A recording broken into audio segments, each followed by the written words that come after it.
जी हाँ, मैं सिलेक्ट हो गई थी इंडिगो एयरलाइंस में पीएचडी ट्रेनिंग के लिए। तो वो आज मैं इस वीडियो में आप लोग के साथ शेयर करने वाली हूँ। So don't forget to watch the whole video because this video will be very helpful for you.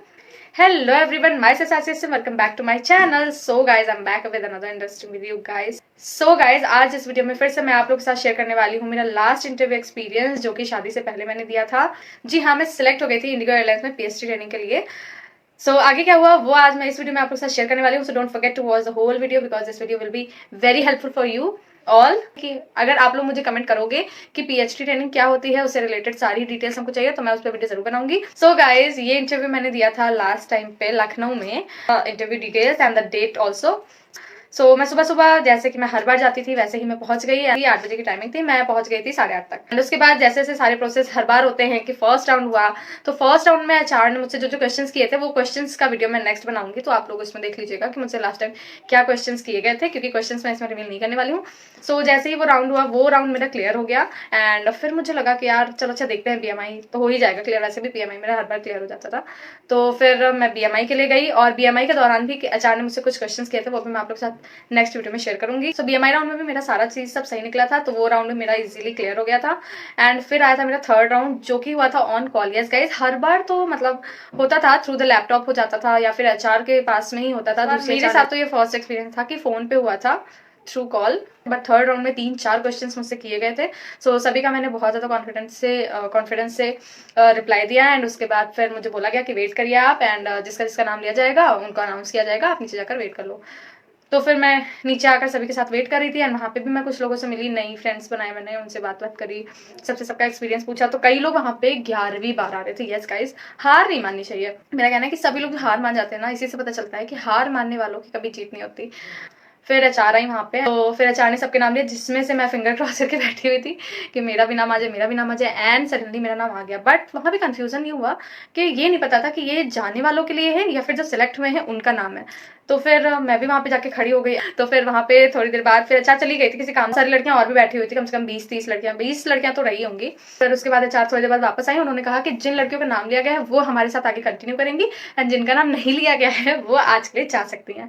So it means कि मेरा नाम उनमें आया था जो सिलेक्ट हो चुके थे थर्ड राउंड के लिए। एंड उस टाइम पे मैं इतनी खुश हो गई थी कि अगेन मैं फोर्थ राउंड में जा रही हूँ। फोर्थ राउंड में भी बहुत सवाल किए गए थे, वो आपकी कन्वर्सेशन पे डिपेंड करता है कि आप ऐसा उनको क्या बता रहे हो जिससे वो कोई भी क्वेश्चन पिक कर सके। क्योंकि अगर आप उनको कुछ ऐसा बताओगे ही नहीं जिसमें वो कोई क्वेश्चन ढूंढ सके तो फिर वहां पे आप रिजेक्ट हो।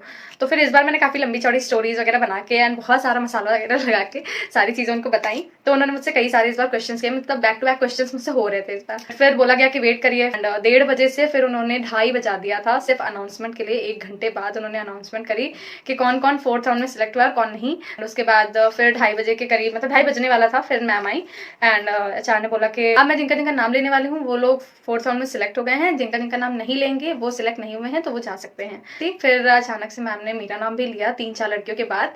एंड मैं उस टाइम पर इतनी ज्यादा खुश हो गई कि मैं फाइनली फोर्थ राउंड में भी सिलेक्ट हो गई। एंड अब तो मुझे सिलेक्शन से कोई भी नहीं रोक सकता है, क्योंकि फोर्थ राउंड ही फाइनल राउंड होता है गाइज। एंड मैं पहले भी 2 बार उसमें सिलेक्ट हो चुकी थी, मतलब मैं फोर्थ राउंड से रिजेक्ट हो चुकी थी एंड लास्ट राउंड से ही पहली बार मैं फोर्थ राउंड में सिलेक्ट हुई थी। एंड मेरी खुशी का तो कोई ठिकाना ही नहीं था, मेरा मन कर रहा था एचआर को ही गले लगा लूं इतनी ज्यादा मैं उस टाइम पे खुश थी।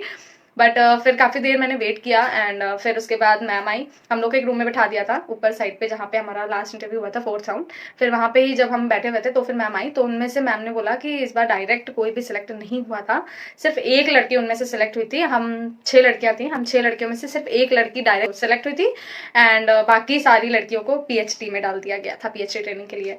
तो उसमें भी मैम ने हमको कई सारे प्रोसेस बताए थे कि ऐसा ऐसा ये प्रोसेस है एंड आप लोग डिसाइड कर लो कि आपको क्या करना है क्या नहीं करना है एंड सारी ही चीजें। खुश तो बहुत थी कि एटलीस्ट मैं पीएचडी राउंड के लिए भी सिलेक्ट हो गई, मतलब पीएचडी ट्रेनिंग के लिए सिलेक्ट तो हुई। तो मुझे उस चीज़ की बहुत तसल्ली थी, मैं बहुत बोला नहीं। मैम ने पूछा सबसे कि कैसा कैसा आपका, तो उसमें से भी 2 लड़कियों ने मना कर दिया था कि मैम हम आगे कंटिन्यू नहीं करना चाहते हैं। एंड फिर मैम ने मुझसे पूछा कि व्हाट अबाउट, तो मैंने कहा कि ma'am please can you give me 5 minutes, I want to discuss with my family members.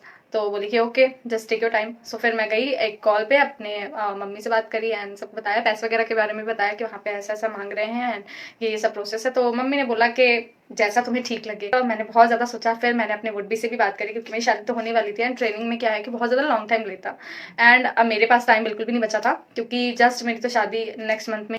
And PhD training के कुछ रूल्स जो थे वो काफी ज्यादा लॉन्ग थे एंड उस दौरान फिर मेरी अगर शादी पड़ जाती तो सारी चीजें मेरी मेस्ड अप हो जाती, मेरा पैसा भी चला जाता। बात करिए सारी ही चीजें डिस्कस करने के बाद फिर मैंने एक डिसीजन लिया, यस गाइज, हाँ या ना का। फिर मैं गई मैम से, मैंने डिस्कस किया एंड फिर मैंने मैम से अपनी सारी जो सिचुएशन थी मैंने वो भी शेयर करी। तो मैम ने फिर मुझे सजेशन दिया कि शिवानी, अगर आप के साथ ऐसी ऐसी प्रॉब्लम है तो मेरा सजेशन ये है, एचआर ने खुद मुझसे ये बात बोली कि अगर आपका ऐसा ऐसा प्रॉब्लम है तो मैं आपको ये सजेस्ट करूंगी कि आप दोबारा से इंटरव्यू देने आफ्टर मैरिज आ जाना, बट अभी आप पीएचडी के लिए मत जाओ, क्योंकि फिर तो आपका सारा ही चीज़ बहुत ज़्यादा मेस्ड अप हो जाएगा एंड सारी चीज़ें आप हैंडल नहीं कर पाओगे। एंड फिर अगर बाई चांस आपका डायरेक्ट सिलेक्शन भी होने का चांस होगा तो वो भी आपका जा सकता है, क्योंकि after marriage like it is not possible कि चीज़ें वैसी हो पाए जैसा हम चाहते हैं। के लिए मैंने क्लियरली नो बोल दिया कि मैम मैं आगे कंटिन्यू नहीं करना चाहती हूँ।